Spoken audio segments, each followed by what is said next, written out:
section 5.4, we're picking up just right where we left off. We had just said that the root of 2, square root of 2 as a decimal is an irrational number. It's always an irrational number, right? So that means it's a decimal value that never repeats and it never ends. It goes on and on forever, just sort of giving off random values. So you might say to yourself, well, how would you even like calculate that? So that gets us into this idea of estimating square roots. So let's estimate root 2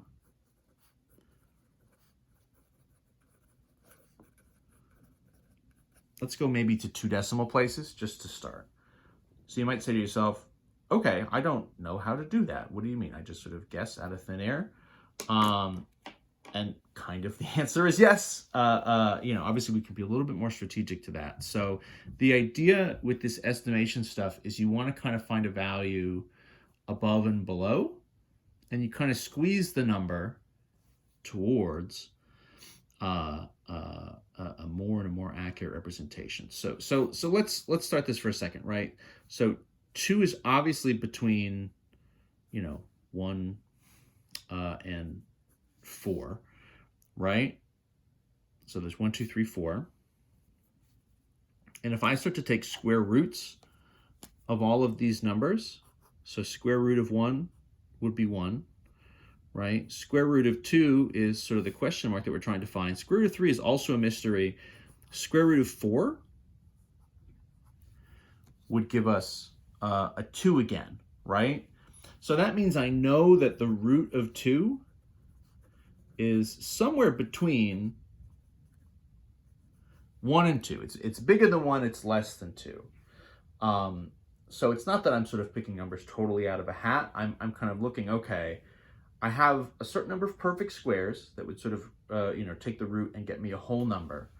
So what I can do is kind of work between those, right? Find what's one less than or what's one bigger than, just to see, okay, so what's the whole number version of this going to be? So this must be 1 point something, right? The square root of 2. So where do we go from there? At that point, we kind of start guessing and checking. What we're going to do is we're essentially going to guess and check by squaring different numbers to try to get close to 2.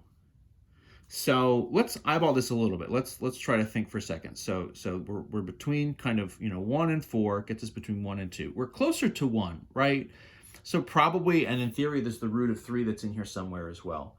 So probably the root of 2 is not going to be something like 1.8 or 1.9, right? Because that's almost 2, which means if I squared it, I would be sort of almost at 4.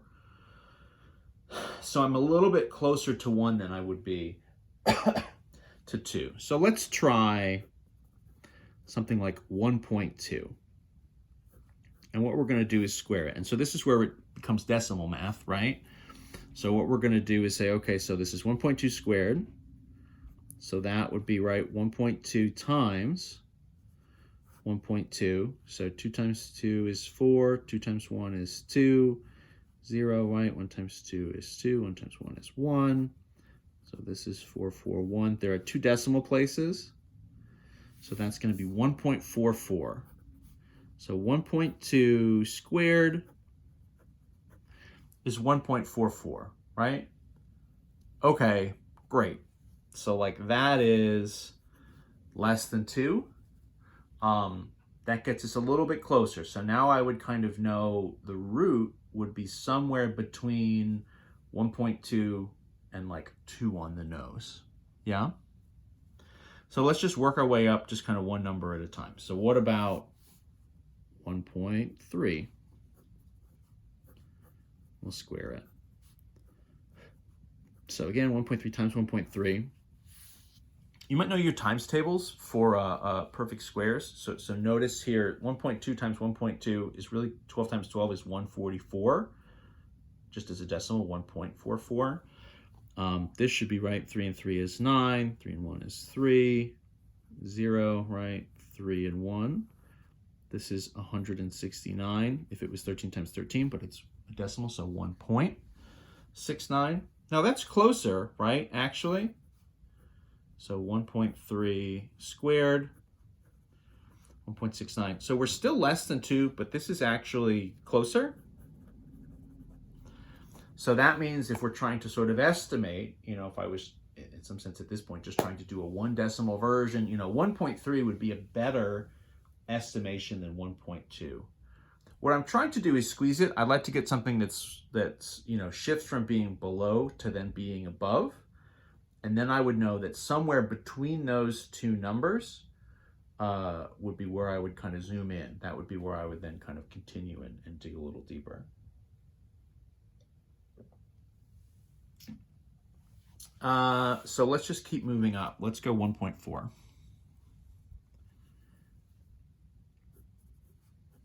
So 1.4 squared. So that's right, 1.4 times 1.4. 4 and 4 I know is 16, right? Carry the 1, so that's 5. 0, 4 and 1, 6, 9, 1, 2 decimals, 1.96. That's really close. That's very, very close to 2. I'm going to guess that when we do 1.5 squared, we're absolutely going to be above it. Let's sort of compare 1.5 to the 2. 5 and 5, 25. 5 and 5, right? 5, 2, 7. 5 and 1. We're definitely over, right? Because this is now 2.25.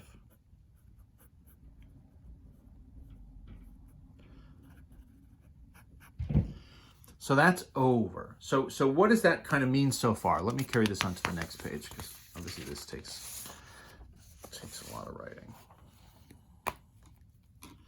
So we have kind of 1.4, quantity squared is 1.96, is less than 2. And then we know 1.5 squared was 2.25, which was greater than 2. So that means, right, to us together, I know that the root of 2 is between 1.4 and 1.5. Now, if I was doing just a 1 decimal place approximation,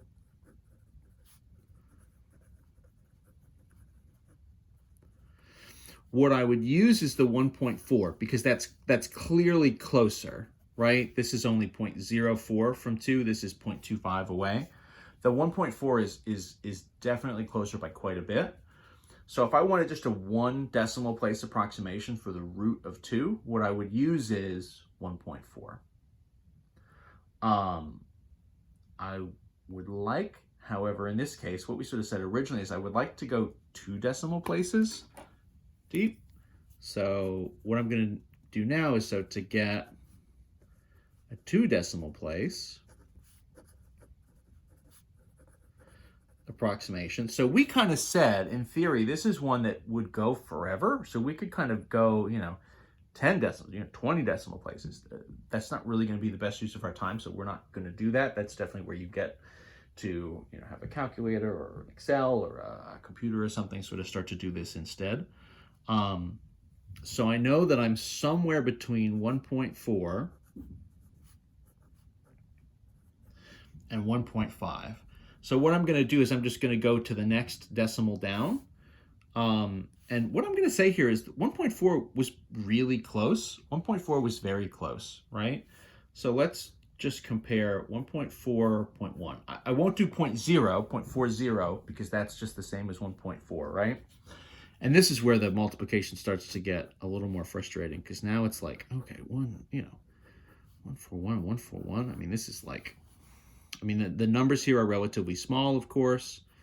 141, right? 0, that's 4. We got a 16, 4, so that's 5. And then we're going 0, 0, and we're going 141 again. Right? Adding it up, 1 and 8, and 8, and 9. And this is 1, 2, 3, 4 places. So 1, 2, 3, 4. So this is like 1.41 squared is 1.9881. Excuse me. So now we start to say, like, okay, that's relatively long to be doing by hand. We're not going to do tons and tons of these that get really, really sort of deep into it. But in theory, right, that's there. So 141, 1.9881. So getting closer to 2, but we're still a little bit less than. That means we could go up and compare it to 1.42 and square it. Hold on for space. So 1.42 times another 1.42. And again, we're totally out of, maybe we knew 13s or squares of 14, 196 to get us some of these other values. 142 squared, I couldn't tell you at all, right? So we were forced to do this by hand. 2 and 2 is 4. 4 and 2 is 8, right? 2 and 1 is 2. 0, second round. 4 and 2 is 8. 4 and 4 would be 16. Carry the 1, 4 and 1, and then we got 5. And then a third round, double zeros. Now this is just 1, so that's going to be 2, 4, and 1. So let's see if this gets us over the hump. So that's 4, 8 and 8, 16. 1, 2 and 2 and 6, right, would be 10, and 1 would be 11. Carry the 1, so now this would be 5 and 4 is 9, but plus the 1 is 10, and that jumps us over. We have 4 decimals, so 1, 2, 3, 4. So this 1.42 squared is going to be 2.0164. So now that's greater than 2. So now we've sort of shifted above. So I know that my root of 2 is somewhere between, so root of 2 is less than 1.42, but I know it's bigger than 1.41. Now, which was closer? So I know this was like 0.164. Where's the other one? 9, 8. This was 1.9881. If I did 2, oh my gosh, kind of minus that, you start to see this, again, going by hand here gets to really be a little bit of a burden. 9, 9, 9, 1, it's like 1, 1, 0. So 0.0119 versus this is 0.164. So the 141 here is actually the closer value. But oh my gosh, right? These really take a long time. You're probably yelling at your screen saying, just like, I do not want to have to do this. This seems really tough.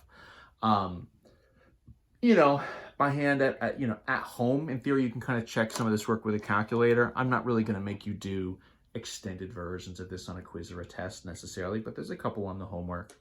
So I want you to sort of know what the process looks like and kind of be familiar. So by all means, maybe throw some calculator work in here just to not have to sort of crunch these numbers quite so extremely by hand. But that's a way to do an approximation for square roots. We obviously didn't hit it on the nose again. We know this is going to continue forever. So you could go down to 3 decimal places, 4 decimal places. You can literally go forever on root of 2. Other numbers, other square roots, obviously you can do similar kind of things. You're just sort of working with different values. But that's the idea.